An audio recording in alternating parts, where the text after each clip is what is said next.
नमस्कार नहीं welcome you to world affairs. है प्रशांत धवन। आज के समय कतर देश में, मिडिल ईस्ट का जो देश है कतर, वहां पर हो रहा है फीफा वर्ल्ड कप 2022। दुनिया भर में ये वर्ल्ड कप अलग अलग वजह से न्यूज में है। अभी के लिए आप अगर देखो, अर्जेंटीना और सऊदी अरेबिया में सबसे बड़ी न्यूज ये है कि लियोनेल मेसी की टीम अर्जेंटीना को सऊदी अरेबिया की टीम जो टॉप 50 में भी नहीं आती उसने हरा दिया। ये कुछ ऐसा ही है कि इंडियन क्रिकेट टीम को कल को मान लीजिए जापान की या फिर मंगोलिया की जो टीम है वो हरा दे। ये बांग्लादेश जिम्बाब्वे से भी जरा खराब केस है। और ये सऊदी अरेबिया के लिए इतनी बड़ी बात है कि सऊदी अरेबिया ने पूरे देश में हॉलिडे डिक्लेयर कर दी है फॉर दिस हिस्टोरिक विन। अब ये तो हो गया जी थोड़ा बहुत पॉजिटिव एंगल। नेगेटिव एंगल भी है। दुनिया भर में बहुत सारे लोग हैं जो इंटरनेट पर और जगह कह रहे हैं कि कतर के फीफा वर्ल्ड कप को बिल्कुल बॉयकॉट करना चाहिए। पहला रीजन तो ये है कि स्लेव लेबर पर बनाए गए हैं ये सारे स्टेडियम, जो भी ये कतर के शहर हैं ये स्लेव लेबर पर बिल्ड हैं। 2011 से लेकर 2020 तक एस्टिमेटेड 6,500 मजदूरों की मौत हुई है कतर के शहर इनके स्टेडियम बनाते बनाते, क्योंकि वर्कर्स के लिए कंडीशंस यहाँ पर बहुत ज़रा ख़राब थी। और जो वर्कर्स की डेथ हुई है यहाँ पे आप देख पाओगे सबसे ज़्यादा भारतीय मरे हैं। 2700 से ज़्यादा भारतीय वर्कर्स मारे गए, नेपाली वर्कर्स मारे गए, बांग्लादेशी, पाकिस्तानी, श्रीलंकन, बेसिकली आप कह लीजिए पूरे साउथ एशिया ने अपना खून बहाकर, अपना पसीना बहाकर ये वर्ल्ड कप खड़ा किया है कतर का। और मुझे सबसे अजीब बात ये लगती है कि साउथ एशिया में ये सब होने के बावजूद भी कोई भी देश कतर के वर्ल्ड कप को बॉयकॉट नहीं कर रहा। मगर जर्मनी, फ्रांस में लोग इतने अवेयर हैं, उनमें इतनी आप कह लीजिए सेंसिटिविटी है कि वो लोग कह रहे हैं कि स्लेव लेबर पर बना हुआ ये वर्ल्ड कप हम नहीं देखेंगे। जर्मनी में बहुत सारे बार, जो by the way world cup में खूब कमाते हैं, इनकी कमाई का टाइम है ये अपना बार ओपन कर लेते हैं, लोग आते हैं, एंजॉय करते हैं, वर्ल्ड कप देखते हैं, भीड़ इकट्ठी हो जाती है। इन बार ओनर्स ने कहा है जर्मनी, फ्रांस में कि ये लोग बॉयकॉट कर देंगे कतर वर्ल्ड कप को। अब इस स्टांस को हमें जेन्युइनली अप्रिशिएट करना होगा। खून पसीना बहा हमारा है, इशू हमारा रेस कर रहे हैं ये लोग। मगर यहाँ पे मैं ऐड कर दूं, अब भारत में भी ना फीफा वर्ल्ड कप को बैन करने की बात की जा रही है। हालांकि रीज़न कुछ और है। यूरोप में जो कई लोग हैं, बहुत से लोग हैं यूरोप में, मैं आपको बहुत सारी वीडियोस आर्टिकल्स दिखाता रहूँगा, मगर उसमें फिर वीडियो कहीं और चली जाएगी।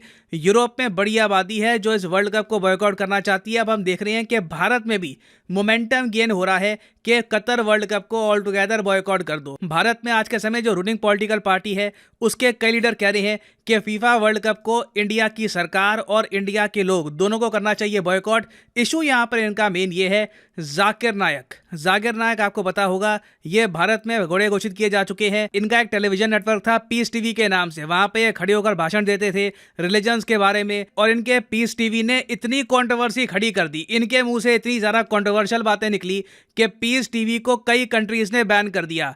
Bharat, Bangladesh, Canada, United kingdom समेत वेरियस कंट्रीज ने पीस टीवी को बैन कर दिया। और इंडिया में तो जाकिर नायक की जो इस्लामिक रिसर्च फाउंडेशन है इस पर भी बैन लगा दिया गया 2016 में। अब यहाँ पे आप कहोगे अच्छा 2016 में बैन लगा, अब कितने साल का? तो ये बैन था 5 साल का। रिसेंटली 2021 में भारत सरकार ने ये बैन रिन्यू कर दिया है, तो अब ये जो बैन है आराम से चलेगा 2026 तक। और इनकी इस्लामिक रिसर्च फाउंडेशन बैन भी किसके अंडर हुई है, किस एक्ट के अंडर?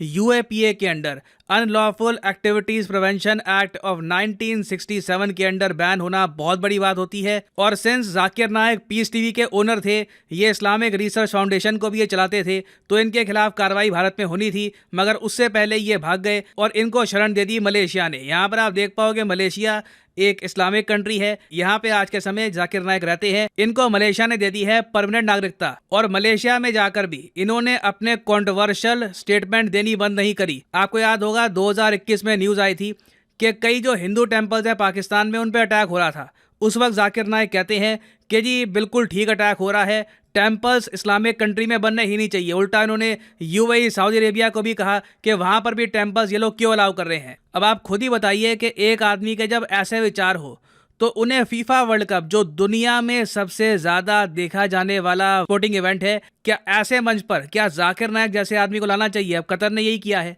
कि फीफा वर्ल्ड कप के सेलिब्रेशंस के दौरान जाकिर नायक को इनवाइट कर दिया। और जाकिर नायक वही अपने यहाँ पर स्पीचेस दे रहे हैं, लोगों से बात कर रहे हैं, सेमिनार वगैरह करवा रहे हैं। तो इसलिए अब इंडिया में बात उठ रही है कि कतर के साथ हमारे अगर डिप्लोमेटिक रिलेशंस काफ़ी स्ट्रॉन्ग है, हम उनसे बहुत कुछ परचेज करते हैं, बहुत सारे इंडियन माइग्रेंट वर्कर्स ने अपना खून पसीना बहाया है इनके स्टेडियम्स के लिए, इनके शहरों के लिए, तो एटलीस्ट हम कतर को ये तो कह सकते हैं कि जो आदमी फ्यूजिटिव है हमारे देश में, जिसका पीस टीवी बैन हो चुका है यूके, कनाडा और देशों में, इसको ऐसा मंच तो मत दो, फीफा वर्ल्ड कप का मंच। और जब ये डिमांड भारत में उठी कि भारत सरकार को डायरेक्टली बात करनी चाहिए कतर से, तो फिर हरदीप सिंह पुरी साहब जो भारत में यूनियन मिनिस्टर हैं, इन्होंने कहा है कि बिल्कुल इंडिया अपने व्यूज कन्वे करेगा कतर को स्ट्रॉन्गेस्ट टर्म्स में। हालांकि हम लोग यहाँ पर डायरेक्टली कतर को ये नहीं बोल पाएंगे कि इनको वापस भेजो, क्योंकि जाकिर नायक सिटीजन आज के समय है मलेशिया के, तो इतना आसान नहीं होगा कि कतर को सीधा सीधा हम ये कह दें कि आप ये क्यों अलाउ कर रहे हो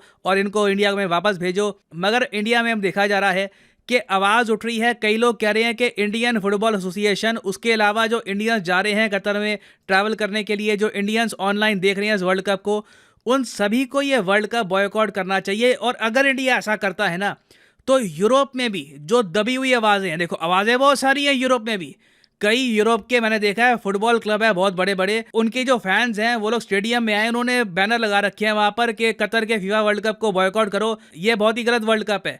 तो अगर इंडिया आज के समय, इंडिया जैसा कंट्री बॉयकॉट अनाउंस कर देता है इस वर्ल्ड कप का, इमीडिएटली आप देखोगे कि यूरोप में भी एक वेव आ जाएगी, क्योंकि इंडिया की आप कह लीजिए प्रेजेंस बहुत बड़ी है। इंडिया में एक बहुत ही बड़ा इंग्लिश मीडिया है, उसके अलावा यूट्यूब के जरिए, सोशल मीडिया हैंडल्स के जरिए इंडिया की आवाज़ दुनिया भर में पहुंचती है। अगर इंडिया बैन करता है ना फुटबॉल वर्ल्ड कप को, तो यूरोप में भी आप देखोगे बहुत सारे लीडर्स पर दबाव आएगा कि अगर भारत यहाँ पे ये इशू रेस कर सकता है तो आप क्यों नहीं कर सकते। साउथ एशिया में ही आप देखोगे, साउथ एशिया में बहुत सारे और कंट्रीज पे दबाव आएगा कि इंडिया रेस कर सकता है इशू, तो आप क्यों नहीं रेस करते। और मेरे हिसाब से देखिए, हमारा फोकस सिर्फ जाकिर नायक पर नहीं होना चाहिए, हमें यूरोपियंस की तरह जो स्लेव लेबर का यहाँ पर इशू है ये भी रेस करना चाहिए, उसके अलावा जो यहाँ पे जाकिर नायक का इशू है, दोनों रेस करने चाहिए। उससे एक बहुत ही ज़्यादा स्ट्रॉन्ग नैरेटिव बनेगा भारत का। और उसके अलावा हमको ये बात भी भूलनी नहीं चाहिए कि जाकिर नायक खुद काफ़ी बार सोशल मीडिया पे वीडियो के सामने, मतलब ऑन रिकॉर्ड ये कह चुके हैं कि इनके हिसाब से फुटबॉल हाईएस्ट प्रोफेशनल लेवल पर खेलना, मतलब कि मज़े के लिए नहीं, कैजुअली नहीं, एज ए प्रोफेशन फुटबॉल खेलना, ये मानते हैं कि कुछ हद तक हराम ही है। और इसको लेकर इनकी एक वीडियो भी है जो आज के समय सोशल मीडिया पे काफ़ी पॉपुलर हो गई है। वो वीडियो मैं चलाना चाहता नहीं हूँ, मैं इनकी कोई भी वीडियो चलाना नहीं चाहता, तो I am not going to play that. मगर अपने आप में आप देख लीजिए कितनी अजीब बात है कि जो आदमी एक बार को फुटबॉल के बारे में आलोचना कर चुका है, उसको ही फीफा वर्ल्ड कप में बुलाया जा रहा है। ना यहाँ पे मैं आपसे पूछना चाहूँगा कि आपके हिसाब से क्या भारत को ये वर्ल्ड कप बॉयकॉट करना चाहिए, या फिर आप मानते हैं कि नहीं, कतर इकोनॉमिकली बहुत इंपॉर्टेंट है, उसके अलावा इस वर्ल्ड कप में बाकी जो मिडिल ईस्ट की कंट्री हैं, सऊदी अरेबिया, यूएई, ये सभी इन्वेस्टेड हैं, जो पूरा गल्फ रीजन है वो आज के समय काफ़ी प्राउड फील कर रहा है कि उनके रीजन में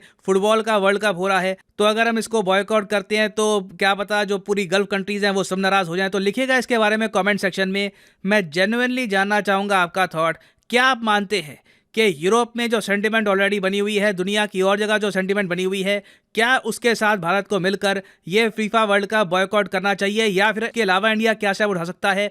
लिखेगा इसके बारे में कमेंट सेक्शन में। जिसकी कमेंट बहुत अच्छी होगी उसको मैं पिन कर दूंगा ताकि बाकी लोग भी वो कमेंट पढ़ पाए। और फाइनली यहाँ पर मैं ऐड कर दूं कि अनअकैडमी का एक मैसिव डिस्काउंट स्टार्ट हो चुका है। सारे कोर्सेज पर आपको ऑलमोस्ट 19% का डिस्काउंट मिलेगा। आपको करना क्या है, नीचे कमेंट सेक्शन में जाओ, यहाँ पे आपको मिलेंगे बहुत सारे link, bank, UPSC, SSC. Let's say आप प्रिपेयर कर रहे हैं बैंक एग्जाम के लिए, तो बैंक के लिंक पर आपने यहाँ पर किया क्लिक, और उसके बाद आपके सामने खुल जाएगा ये पेज, और यहाँ पर आप देख पाओगे ऑलरेडी प्राइसेस स्लैश कर दिए जा चुके हैं।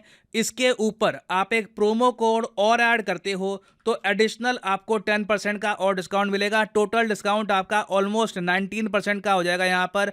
सो ये ऑफर 25 तारीख तक रहेगा, उसके बाद ये ऑफर खत्म हो जाएगा। तो जो भी कोर्स आपको परचेज करना है आप परचेज कर सकते हैं इस टाइम पीरियड में। You can save a lot of money, so use the code PD10 and save money. इसी नोट के साथ यह वीडियो का अंत। Thank you for listening and as always God bless you all.